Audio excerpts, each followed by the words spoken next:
Hey everybody, and welcome back to the Transparent Realtor. It's me, Megan Shoff. Today we're going to talk about what the offer process looks like. I'm going to go back and forth between what it looks like for buyers and then sellers along the way. All right, buyer, you're shopping for a house and you picked out the house you wanted to purchase. What's next? We got to put your offer together that we're going to submit to the seller. Seller, a buyer showed your house and now they want to submit an offer. Great, we wait. Buyer, we get together. We strategize, okay? First, we're going to talk about the price, obviously the most important thing. And we're going to do one of two things. When you come to me and say, hey, Meg, I want to move forward with this property, I run very basic comparables on the property to make sure that the list price that the seller and the listing agent have established is what it would garner for actual market value. When you hire me as your buyer's agent, I do comparables even before you submit an offer on your property. That way we are making sure that the list price is actually what it would potentially appraise for.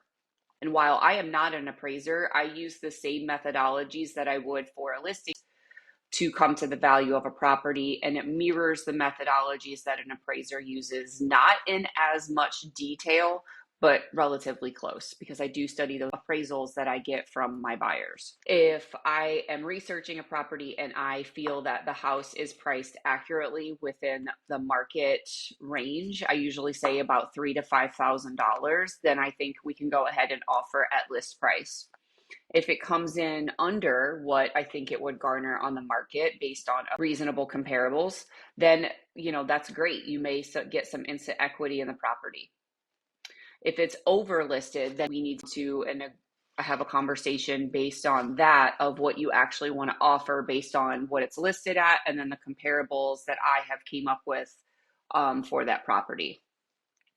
Once you have established how much you want to offer for a property, then we're going to discuss your deposit amounts. And what I mean deposits, I mean that due diligence fee and earnest money deposit that I talked about in a previous video. And just to refresh, the due diligence deposit is a non-refundable deposit that is paid straight from the buyer to the seller. And then your earnest money deposit, which is refundable up until 5 p.m. on the last day of your due diligence period. Okay. And everybody always asks me, well, how much are those, right? It's a negotiated amount. My rule of thumb is about 1% split between those two deposits as you're comfortable. So for easy numbers, we'll say a house is listed at 300,000 and you want to move forward with that property. Based on that math, I recommend $3,000 split between those two deposits as you're comfortable, remembering that the due diligence fee is non-refundable should you terminate. And the earnest money is up until a certain point. But regardless, if you proceed with that transaction, both of those deposits credit your closing costs, which means you're kind of prepaying those closing costs to close your loan. Whatever you're able to pay and are comfortable paying, that is what's going to go in those two deposits, however you're comfortable splitting them. Your due diligence period, that period is AKA your inspection period. That period usually goes from 14 to 21 days, no less than 14 days, unless you're buying like a cash property, house as is kind of situation. I really think 14 days is the minimum. That allows you time to get those home inspections done that you want to have done. And then also when we pass over that repair request, if there is one, to the sellers, it allows them time to get estimates based on those repairs to then negotiate that repair request. Anything less than 14 days really makes that process rushed, and nobody likes to have money on the line in a rushed timeline.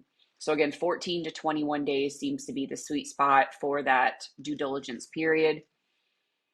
21 days is kind of the max, and I usually, for my buyers, I really like 21 days because in that time frame we've been able to get the inspections completed, gather your repair request list, the appraisal has most likely came in, and if there are any appraisal required repairs that have been done.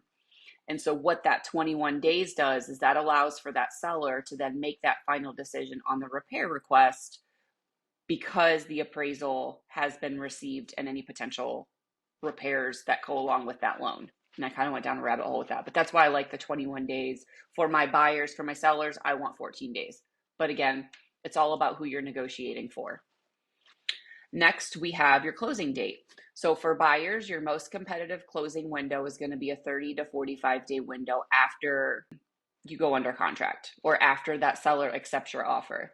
30, no less than 30 days, especially if you're financing a loan. Lenders, they usually can't get it done in less than that. If they can, it's very tight. And I don't usually like to rush the lenders unless it's absolutely necessary for the buyers to close on that property. But then there are other options, and we'll talk about that later. So closing date around 30 to 45 days, or whatever is agreed upon by both parties. Sometimes buyers don't need to close right away, and sellers would like to stay in their house because they're actually moving on their own timeline. But regardless, for buyers, 30 to 45 days is most competitive unless you and the sellers can come up with another agreed upon date that works for both parties. Next, you're going to be any seller paid closing costs that you're going to request.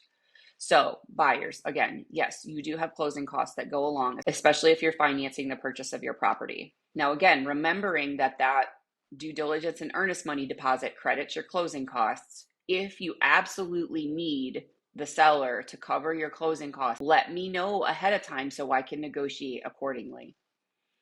I will make sure that we see houses where the sellers have the proceeds that are able to pay and they're motivated to do so. So seller paid closing costs, if any are required and how much, that will go in the offer to purchase.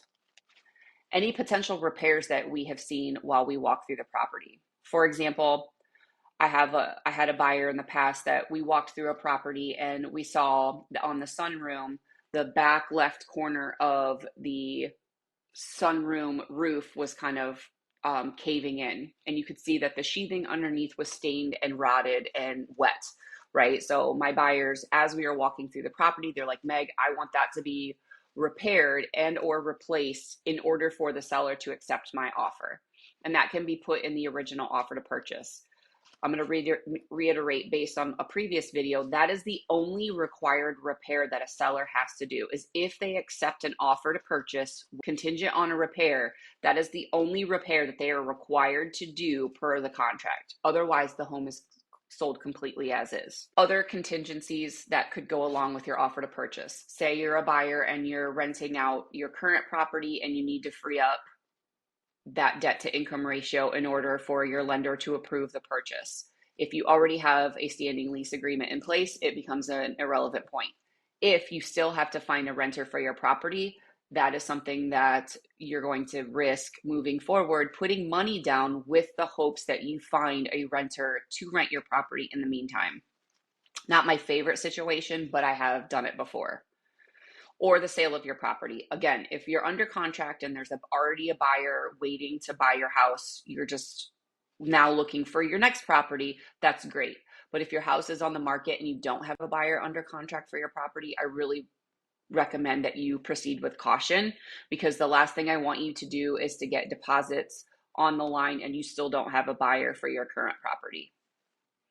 And then lastly, possibly orders or job offers. Again, I don't recommend you ever putting deposits down on the purchase of a property until you have your hard orders in hand, if you're my military folks, or you have an official job offer letter from the company that you're moving to. There's just too much risk involved. And while, of course, it's my recommendation, at the end of the day, it is your decision if you want to proceed. Once we have compiled that offer, I submit it for your signatures, you sign off on everything. Of course, if you have any questions about what that contract looks like along the way, I am always open to questions. We can even go line by line if that's what makes you most comfortable. Once we get that offer signed, we send it over to the sellers now for their consideration. Sellers, now once we get an offer in hand, we go over the offer line by line. The most important thing that sellers care about is that due diligence fee, because it is non-refundable. Realistically, for sellers, the higher the better. They want to feel comfortable that the buyer has financial interest to make sure that transaction moves forward. Again, for my sellers, that due diligence deposit, and that's guaranteed money in your pocket, and you can pay your mortgage for that month while the home is under contract, just in case, worst case scenario, the buyer terminates.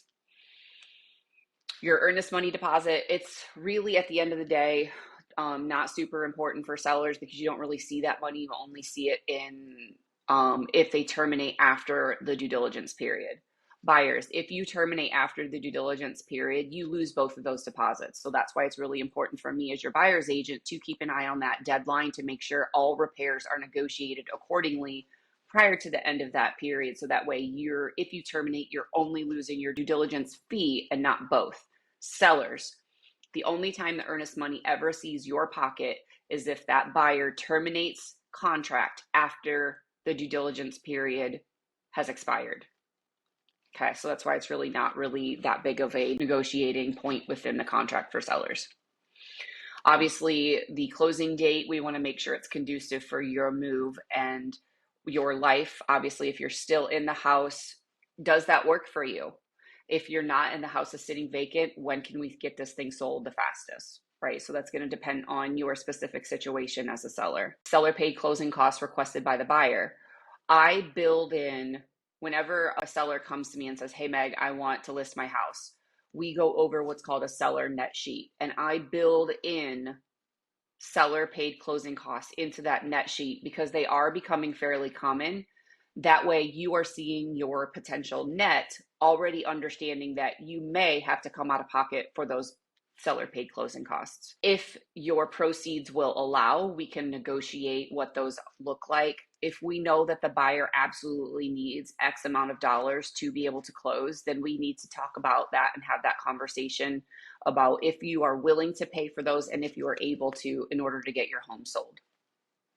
Any repairs that come along with the property, we will be able to get an estimate base for that repair so you can also see what that will cut into your net. I like to hire vendors who take payment at closing so that way the sellers don't have to come out of pocket for those repairs while under contract. The only time that would ever happen is if the buyer terminates. So say, for example, a buyer submits an offer on a property with repair contingent on a repair, and you hire a vendor and they have the implied trust that you are going to pay them at the close of the transaction, but the buyer terminates. Seller, you are now required to pay that vendor, unfortunately, because that vendor did the work on that specific repair that you requested. It's just unfortunate that the buyer terminated. But now we can say that we've done that repair and provide that invoice to any future buyers. And then lastly, sellers, any other contingency that a buyer brings with their offer, that you can weigh that, the pros and cons of that. Obviously, the less of a risk is if they are not contingent on the sale or rent of their house or orders or job offer. Any other contingencies that are added to that offer obviously increases the risk that the transaction could terminate for things of that nature. So a lot of these things are discussion items, and they are very specific to the buyer, to the house, and then to the seller. But of course, I'm always here to help provide recommendations, suggestions based on my experience and knowledge. I'm never going to leave you hanging or not help with any decision-making process along the way. I hope that helps with what the offer process looks like here in North Carolina. If you have any questions or suggestions on any other future content, I'm so open to hear it. I want to create content that is relevant and of interest to clients out there. So if you find my content to be useful or you think somebody else would find it interesting or useful, please like, share, and subscribe my content. It means the world to me.